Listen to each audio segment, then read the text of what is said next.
All right, picture this. A fully grown woman, decked out in armor, bursts out of a grown man's skull with a battle cry loud enough to make the gods flinch. Yeah, welcome to ancient Greek mythology, where logic takes a back seat and drama is the main course. This is the story of how Athena, the goddess of wisdom, strategy, and straight-up divine boss energy, came into the world. And trust me, it's weird. So let's roll it back. Zeus, king of the gods. The dude had a lot going on. Lightning bolts, eagles, affairs left and right, and one very inconvenient prophecy. See, one day he hooked up with a titaness named Metis. She was the goddess of wisdom and cunning thought. Sounds like a great match, right? Until Zeus heard a prophecy that freaked him out. Metis was going to have a daughter who would be powerful, but then if she had a son, that kid would overthrow Zeus. Boom. Instant god panic. Now, Zeus wasn't exactly new to this whole overthrow your dad situation. That's literally how he got his job. So naturally, he did what any rational, paranoid, all-powerful sky god would do. He swallowed Metis. Yeah, swallowed her whole, just gulp, down the hatch. No chewing, because clearly that's the most effective way to stop a prophecy from coming true, right?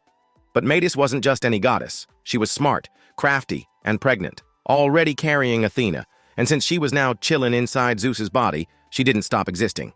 Nope, she just kept right on crafting her daughter from inside the dude's skull. Okay, pause. Can we just take a second to appreciate how absolutely bonkers this is? Imagine having a literal goddess forging armor inside your head. It's not a migraine.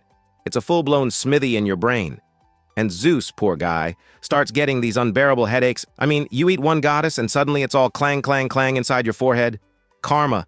So he's in pain. The gods are freaking out. Nobody knows what to do. And then comes Hephaestus, god of fire, forge, and probably the most underrated cosmic blacksmith in mythology. And he's like, okay, I got this. And what does he do? He grabs an axe. Not metaphorically, literally. An axe. Then, wham, splits Zeus's skull wide open like a cosmic piñata. And out springs Athena, full-grown, fully armored, spear in hand, shield gleaming. And she lets out this battle cry that shakes Mount Olympus. No baby phase, no toddler tantrums, just instant warrior goddess like, hey dad, thanks for the roof access.